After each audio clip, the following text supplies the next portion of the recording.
ಕೂಡ ಬೆಂಗಳೂರಲ್ಲಿ ರ್ಯಾಪಿಡೋ ಬೈಕ್ ಸಂಚಾರ ಮುಂದುವರೆದಿದೆ. ನಿನ್ನೆ ಒಂದೇ ದಿನದಲ್ಲಿ 103 ಬೈಕ್ ಟ್ಯಾಕ್ಸಿ ಸೀಸ್ ಮಾಡಲಾಗಿದೆ. ಕೋರ್ಟ್ ಆದೇಶವನ್ನ ಮೀರಿ ಓಡಾಡುತ್ತಿದ್ದಂತ ಕೆಲ ರ್ಯಾಪಿಡೋ, ಉಬರ್, ಓಲಾ ಟ್ಯಾಕ್ಸಿಗಳನ್ನ ಬೈಕ್ಗಳನ್ನ ಈಗಾಗಲೇ ಸೀಸ್ ಮಾಡಿದ್ದಾರೆ ಆರ್ಟಿಒ ಅಧಿಕಾರಿಗಳು. ನಿನ್ನೆ ಒಂದೇ ದಿನ 103 ಟ್ಯಾಕ್ಸಿ, ಬೈಕ್ ಸೇರಿದಂತೆ ವಾಹನಗಳನ್ನು ಸೀಸ್ ಮಾಡಲಾಗಿದೆ. ಇವತ್ತು ಮತ್ತೆ ಆರ್ಟಿಒ ಅಧಿಕಾರಿಗಳ ಕಾರ್ಯಾಚರಣೆ ಮುಂದುವರಿತಾ ಇದೆ. ಈಗಾಗಲೇ ಕೋರ್ಟ್ನಿಂದ ಆದೇಶ ಇದೆ.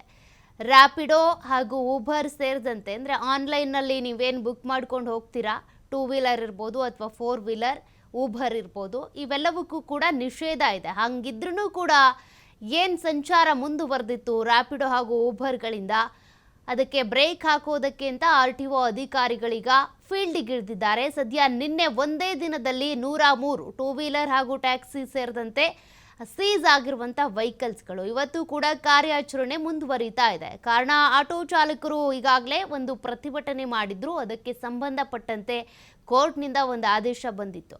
ಮತ್ತು ಕೆಲವರು ವಾಣಿಜ್ಯ ವೆಹಿಕಲ್ಸ್ ಇರ್ತವೆ, ಅದನ್ನು ಮೀರಿನೂ ಕೂಡ ಈ ರ್ಯಾಪಿಡೋ, ಊಬರ್, ಓಲಾ ಇವೆಲ್ಲವೂ ಕೂಡ ಓಡಾಡೋದ್ರಿಂದ ಅವರಿಗೆ ಅವ್ರ ಹೊಟ್ಟೆಪಾಡಿಗೆ ಪೆಟ್ಟು ಬೀಳುತ್ತೆ ಅನ್ನುವಂಥ ಕಾರಣಕ್ಕೆ ಈಗಾಗಲೇ ಪ್ರತಿಭಟನೆಗಳಾಗಿದ್ವು. ಇದಕ್ಕೆ ಸಂಬಂಧಪಟ್ಟಂತೆ ಕೋರ್ಟ್ ಕೂಡ ಆದೇಶವನ್ನು ಕೊಟ್ಟಿತ್ತು. ರ್ಯಾಪಿಡೋ, ಓಲಾ, ಊಬರ್ ಈ ವೆಹಿಕಲ್ಸ್ಗಳ ಸಂಚಾರಕ್ಕೆ ನಿಷೇಧವನ್ನು ಒಡ್ಡಿತ್ತು.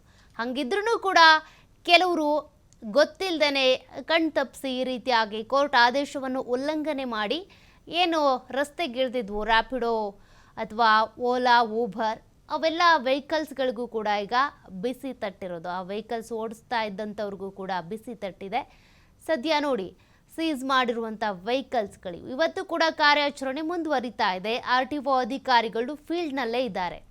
ಈ ರೀತಿಯಾಗಿ ಅನಧಿಕೃತವಾಗಿ ಯಾರೆಲ್ಲ ಅಂದರೆ ಈ ಕೋರ್ಟ್ ಆದೇಶವನ್ನು ಮೀರಿ ಉಲ್ಲಂಘನೆ ಮಾಡಿ ರಸ್ತೆಗಿಳಿತಾರೋ ಓಲಾ, ಊಬರ್, ರ್ಯಾಪಿಡೋ ಹೆಸರಿನಲ್ಲಿ, ಅಂಥವರೆಲ್ಲರಿಗೂ ಕೂಡ ಮತ್ತೆ ಬಿಸಿ ಮುಟ್ಟಿಸುವಂಥ ಕೆಲಸವನ್ನು ಮಾಡ್ತಾ ಇದ್ದಾರೆ ಆರ್ಟಿಒ ಅಧಿಕಾರಿಗಳು.